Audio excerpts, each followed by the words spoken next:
విజయవాడ ఇంద్రకీలాద్రిపై భక్తులు కిటకిటలాడుతున్నారు. అక్టోబర్ 3వ తారీఖు నుండి 13వ తారీఖు వరకు జరిగే శరన్నవరాత్రులకు ఆలయ పాలక మండలి, ఆలయ అధికారులు కూడా విజయదశమికి సందర్భించిన ఏర్పాట్లు అయితే ముమ్మరం చేస్తున్నారు. దీనికి సంబంధించి మనం విజయవాడ ఇంద్రకీలాద్రిపై ఉన్నాము. ఇక్కడ ఏర్పాట్లన్నీ ఎలా జరుగుతున్నాయని దానిపై తెలుసుకుందాం. భక్తులకు ఎటువంటి ఇబ్బంది తలెత్తకుండా ఆలయ అధికారులు అయితే ఏర్పాట్లు అయితే పూర్తి చేశారు. ముఖ్యంగా చిన్నారులకు, వృద్ధులకు, వికలాంగులకు లిఫ్ట్ సౌకర్యం ఏర్పాటు చేశారు.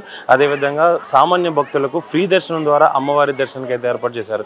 అదేవిధంగా 300 దర్శనం, 50 రూపాయల దర్శనం కూడా అమ్మవారి దగ్గరికి వెళ్లేందుకు ఈ ఆలయ అధికారులు కూడా ఏర్పాటు చేశారు. మనం ఇప్పుడు ఇంద్రకీలాద్రిపై ఉన్న భక్తులతో అయితే మాట్లాడుకుందాం. ఈ ఆలయ ఏర్పాట్లు ఎలా జరిగాయి? మేడం చెప్పండి, మీరు ఎప్పటి నుంచి ఎక్కడి నుంచి వస్తున్నారు? ఈ ఆలయంలో ఏర్పాట్లు ఎలా ఉన్నాయి? మేము వరంగల్ నుండి వస్తున్నాము. 8 బిఫోర్ కిడ్స్ వచ్చాము. మాకు మంచిగా అనిపించింది. సో అప్పటి నుండి వస్తున్నాం. ఆలయంలో ఎటువంటి ఏర్పాట్లు ఎలా ఉన్నాయి? ఆలయ అధికారులు ఎలా చేపట్టారు? బాగుంది, కంఫర్ట్ ఉన్నది. బిఫోర్ పోలిస్తే 8 years back, 5 years back, 3 years back పోలిస్తే ఇప్పుడు చాలా కంఫర్ట్. మీకు దర్శనానికి ఎంత సమయం పట్టింది మేడం? వితిన్ హాఫ్ అన్ అవర్లో మీరు చెప్పండి, ఆలయంలో ఎటువంటి ఏర్పాట్లు చేశారు? భక్తులకి అలాగే ప్రజలకి ఎటువంటి ఇబ్బందులు అయినా ఉన్నాయా? ప్రెజెంట్ అయితే ఏం లేదు. కాకపోతే నవరాత్రి కోసం మీరు అంతా బాగానే చేస్తున్నారు. ఫైన్, అంతా ఓకే, అంతా బాగానే ఉంది. ఇక్కడ ఎటువంటి ఇబ్బందులు తలెత్తకుండానే మనకి ఆలయ అధికారులు కూడా అన్ని అప్రమత్తం చేశారని భక్తులు అంటున్నారు. ఇంద్రకీలాద్రిపైన భక్తులతో మనమైతే ఆ ఏర్పాట్లు ఎలా ఉన్నాయని తెలుసుకుందాం. చెప్పండి మేడం, మీరు ఎక్కడి నుంచి వచ్చారు? నా పేరు వంశీ. నేను విశాఖపట్నం నుంచి వచ్చాను. నేను ఇక్కడ ఆలయ దర్శనంకి వచ్చాను. దేవి దర్శనం అయితే బాగానే అయింది, కానీ ఇక్కడ ఎయిర్పోర్ట్లో ఇంకా భక్తులు ఇబ్బంది పడుతున్నారు. ఆ రోడ్డు మీద మేము చాలా ఎండలో నడిచి వస్తున్నాం, మెయిన్ రోడ్ నుంచి ఇక్కడ వరకు. సో దానిపైన షెడ్ వేసి ఉంచితే బాగుంటది. పైన అంతా కవర్ చేసి ఆలయం అంతా టెంట్లు వేసి ఉంచితే బాగుంటది. ఈ దసరాకి వేడి ఇక్కడ వస్తున్న హుండీ ఆదాయంతో ఇక్కడ మామూలు పైన షెడ్లే కాదు, ఈవెన్ లోపల ఏసీలు కూడా పెట్టచ్చు. కానీ ఇవన్నీ ఇక్కడ భక్తులకి ఇబ్బంది పెడుతున్నారు. సో ఇవన్నీ మీరు మినిస్టర్ గా ఇవన్నీ చేయాలని మా కోరిక. ఈ లిఫ్ట్లు కూడా ఇంకా ఏర్పాటు ఎక్కువ పెంచాలి.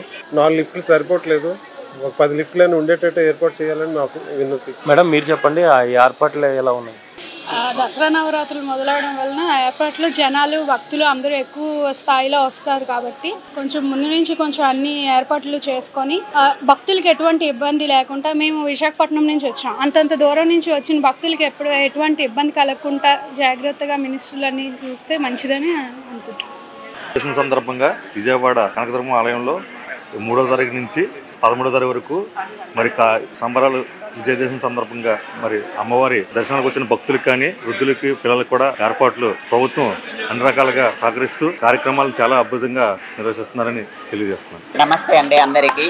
మంచిర్యాల నుండి వచ్చాము. ఈ అమ్మవారు చాలా మహిమగల అమ్మవారని. ఈ అమ్మవారికి గతంలో 9 సంవత్సరాల కొంటే ఇక్కడికి రావడం జరుగుతుంది. ఈ అమ్మవారు చాలా మహిమగల అమ్మవారు. మాలలు వేసుకొని అమ్మవారికి కొలుస్తూ ఉంటాము.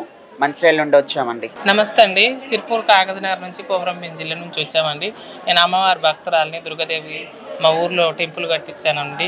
ప్రతి నవరాత్రుల కన్నా ముందు, అమావాస్యకు ఒక రోజు ముందు వచ్చి అమ్మకు దర్శనం చేసుకొని ఇక్కడ అన్ని మొక్కులు పెట్టుకొని ఇంటికి పోయి అమ్మవారిది కలశాలు పెట్టి 9 రోజులు మళ్ళీ నవరాత్రులు చేసి, మళ్ళీ 9వ రోజు దసరా తెల్లారి మళ్ళీ వచ్చి అమ్మవారికి దండం పెట్టుకొని వెళ్ళిపోతా.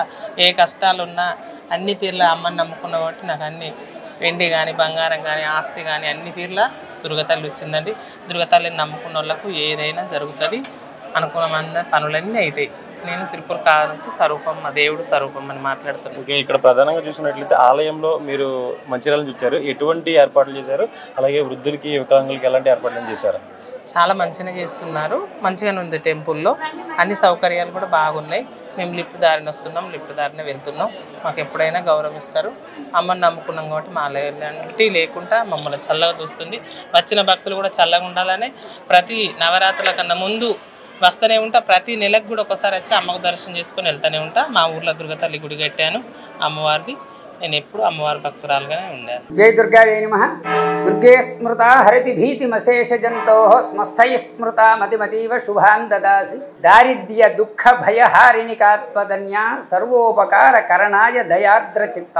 జగన్మాత దుర్గాదేవి యుగయుగాల క్రితం ఇంద్రకీలాద్రి మీద స్వయం వ్యక్తమై ఆర్తజన భక్త సంరక్షణార్థం ఉద్భవించింది. అటువంటి జగన్మాతకు ఇంద్రకీలాద్రి మీద విశేషమైనటువంటి యొక్క ఉత్సవాలన్నీ కూడాను అత్యంత వైభవపేతంగా చేయడం జరుగుతూ ఉంటుంది. దానిలో దాంట్లో భాగంగా ఈ క్రోధినామ సంవత్సరం శరదృతువు ఆశ్వీజ శుద్ధ పాడ్యమి నుంచి ఆశ్వీజ శుద్ధ దశమి వరకు అనగా 3-10-20-24 నుండి 12-10-20-24 వరకు అమ్మవారికి అత్యంత వైభవపేతంగా శరన్నవరాత్రి ఉత్సవాలు జరపడానికి అన్ని విధాలా కూడాను అధికారులు ప్రభుత్వము అన్ని ఏర్పాటు చేయడం జరిగింది. దీంట్లో భాగంగా అమ్మవారికి మొట్టమొదటి రోజున బాలాత్రిపుర సుందరి దేవి గాను, రెండో రోజున గాయత్రి దేవి గాను, మూడో రోజున అన్నపూర్ణాదేవి గాను, నాలుగో రోజున లలితా త్రిపుర సుందరి దేవి గాను, ఐదో రోజున మహాచండీ దేవి గాను, తర్వాత మహాలక్ష్మీ దేవిగా, మహా సరస్వతీ దేవి గాను, దుర్గాష్టమి నాడు దుర్గాదేవిగా, మహర్నవమి నాడు 11వ తారీఖు మహిషాసురమర్దిని దేవిగా, మరి 12వ తారీఖు విజయదశమి రాజరాజేశ్వరిగా అమ్మవారిని వివిధ రూపాల్లో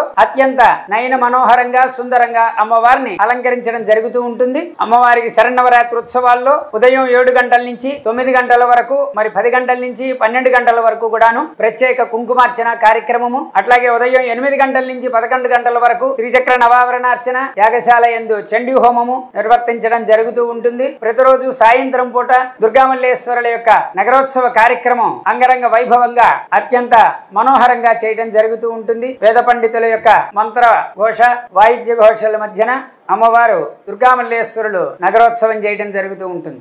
దుర్గాష్టమి నాడు రాష్ట్రం నలుమూల నుండి 400 మంది పండితులచే చతుర్వేద స్వస్తి కార్యక్రమం, వేద సభ, తర్వాత అర్చక సభ కార్యక్రమము దిగ్విజయంగా జరుగుతాయి. మరి మూలా నక్షత్రం 9వ తారీఖున రాష్ట్ర ముఖ్యమంత్రి వర్యులు ప్రభుత్వం అంతా కూడాను సుభిక్షంగా ఉండాలని, రాష్ట్ర ప్రజలందరూ సుఖశాంతులతో వెలుగొందాలి అని చెప్పి అమ్మవారికి పట్టుచీర సౌమంగళ్య ద్రవ్య సమర్పణాది కార్యక్రమాలన్నీ కూడాను జరుగుతాయి. విజయదశమి నాడు 11 గంటలకి మహాపూర్ణాహుతితో శరన్నవరాత్రోత్సవాలు సమాప్తి అయ్యి సాయంత్రం నౌకా విహారం అఖండ కృష్ణవేణి నదీ తీరంలో హంసవాహనం మీద అమ్మవారు నౌకా విహారం చేయడం జరుగుతుంది. దాంతో శరన్నవరాత్రి ఉత్సవాలు పరిసమాప్తి అవుతాయి.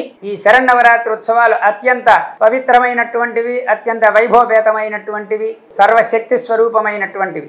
ఈ నవరాత్రి ఉత్సవాల్లో అమ్మవారిని గనక వచ్చి దర్శనం చేసుకుంటే ఆయురారోగ్య ఐశ్వర్యాలు కలిగి సకల సౌభాగ్యాలు సిద్ధిస్తాయి. 50 మంది భక్తులందరికీ కూడాను దుర్గామల్లేశ్వర స్వామి వార్ల దేవస్థానం స్వాగతం పలుకుతూ ఆహ్వానిస్తున్నది. జై దుర్గా భవానీ, జై జై భవానీ.